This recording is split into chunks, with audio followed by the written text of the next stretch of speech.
Assalamu alaikum. I am Bakhtabar Usman and you are watching my channel सच्ची हिकायात।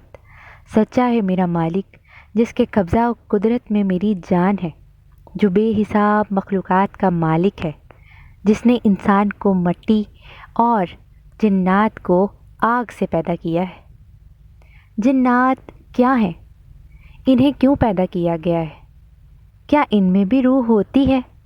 क्या ये भी जीते और मरते हैं? आखिर जिन्नात क्या खाते हैं? ये कहाँ रहते हैं?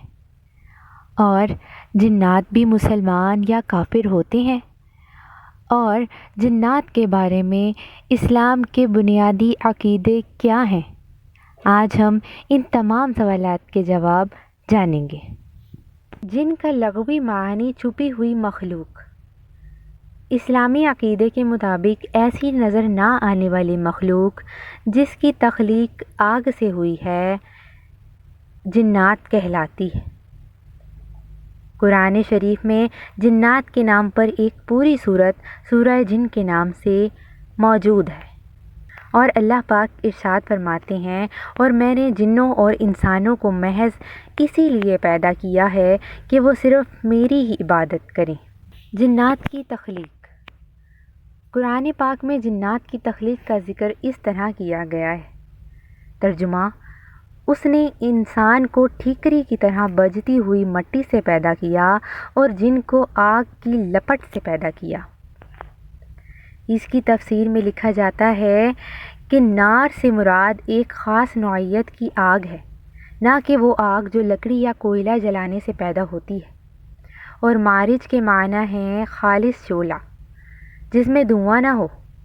जिस तरह पहला इंसान मिट्टी से बनाया गया, फिर तख्लीक के मुख्तलिफ मदारिज से गुज़रते हुए इसके जस्द खाकी ने गोश्त पोस्त की ज़िंदा बशर की शक्ल इख्तियार की और आगे उसकी नस्ल नुतफ़ा से चली।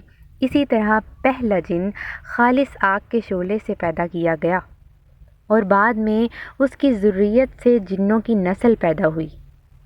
उनका वजूद भी असलन एक आतिशी वजूद है, लेकिन जिस तरह हम महज एक तोदा खाक नहीं हैं, इसी तरह वो भी महज शोला आतिश नहीं है।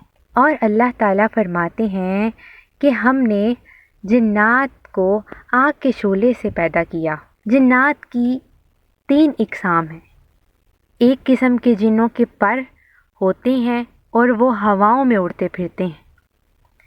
दूसरी किस्म सांप और कुत्ते वगैरह की शक्ल में पाए जाते हैं, और तीसरी किस्म के आबाद होने वाले और कूच करने वाले हैं। जिन्नात खाते पीते भी हैं। अब्दुल्लाह बिन मसूद रज़ियल्लाहु तआला अन्हु बयान फरमाते हैं कि नबी सल्लल्लाहु अलैहि वसल्लम ने फरमाया, मेरे पास जिन्नों का दाई आया तो मैं उसके साथ गया और उन पर कुरान पढ़ा। फरमाया कि वो हमें लेकर गया और अपने आसार और अपनी आँख के आसार दिखाए, और नबी सल्लल्लाहु अलैहि वसल्लम से ज़ाद राह के मुताल्लिक़ पूछा। तो उन्होंने कहा कि हर वो हड्डी जिस पर अल्लाह का नाम लिया गया हो वो तुम्हारे हाथ आएगी और वो गोश्त होगी, और हर मींगनी तुम्हारे जानवरों का चारा है। एक और रिवायत में है कि बेशक मेरे पास नसीबी जिन्नों का एक वफ़द आया और वो जिन बहुत अच्छे थे, तो उन्होंने मुझे खाने के मुतालिक पूछा, तो मैंने अल्लाह ताला से उनके लिए दुआ की कि वो किसी हड्डी और लीद के पास से गुज़रें तो वो इसे अपना खाना पाएं। तो जिन्नों में से मोमिन जिन्नों का खाना हर वो हड्डी है जिस पर अल्लाह का नाम लिया गया हो, और जिस पर अल्लाह का नाम ना लिया गया हो वो काफिर जिन्नों के लिए। जिन्नों की रिहाइश। जिस ज़मीन पर इंसान ज़िंदगी गुजार रहे हैं, इसी पर जिन्नात की कुछ इकसाम भी ज़िंदगी गुजार रही हैं, और इनकी रिहाइश अक्सर ख़राब जगहों और गंदगी वाली जगहों पर ही होती है। मसलन नहाने की जगह, कब्रें, गंदगी फेंकने और पाखाना करने की जगह।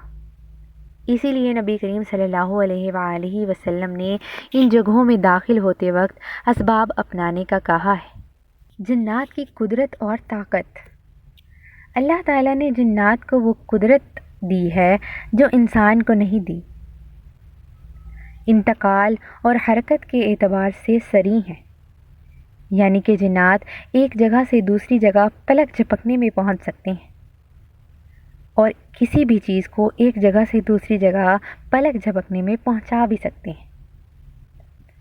ارشاد باری تعالی ہے قرآن پاک میں، ایک قوی ہیکل جن کہنے لگا، اس سے پہلے کہ آپ اپنی مجلس سے اٹھیں میں اسے آپ کے پاس لا کر حاضر کر دوں گا۔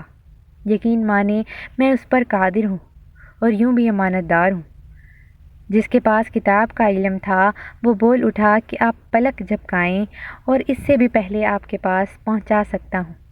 جب آپ نے اسے اپنے پاس پایا تو فرمانے لگے، یہ میرے رب کا فضل ہے۔ یہ واقعہ حضرت سلیمان علیہ السلام سے منسوب ہے، جس میں بیت المقدس میں ملکہ بلقیس کے تخت کو لانے کا واقعہ بیان ہو رہا ہے۔ جنات اللہ پاک کی مخلوق ہیں۔ اللہ پاک نے انہیں آگ سے پیدا کیا ہے۔ بعض جنات کو یہ طاقت بھی دی گئی ہے کہ وہ کوئی بھی شکل اختیار کر سکتے ہیں۔ جنات کی عمر بہت لمبی ہوتی ہے۔ شرارت کرنے والے جنات کو شیاطین کہا جاتا ہے۔ جنات ہم انسانوں کی طرح عقل، روح اور جسم والے ہوتے ہیں۔ ان کی اولاد بھی ہوتی ہے اور نسل بھی چلتی ہے۔ جنات ہماری طرح ہی کھاتے، پیتے، جیتے اور مرتے ہیں۔ جنات میں بھی مسلمان اور غیر مسلم ہوتے ہیں۔ اکثر جنات غیر مسلم ہوتے ہیں۔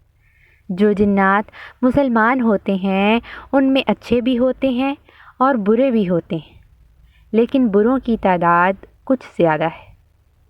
جنات کے ہونے کا انکار کرنا یا برائی کی طاقت کا نام جن یا شیطان رکھنا کفر ہے۔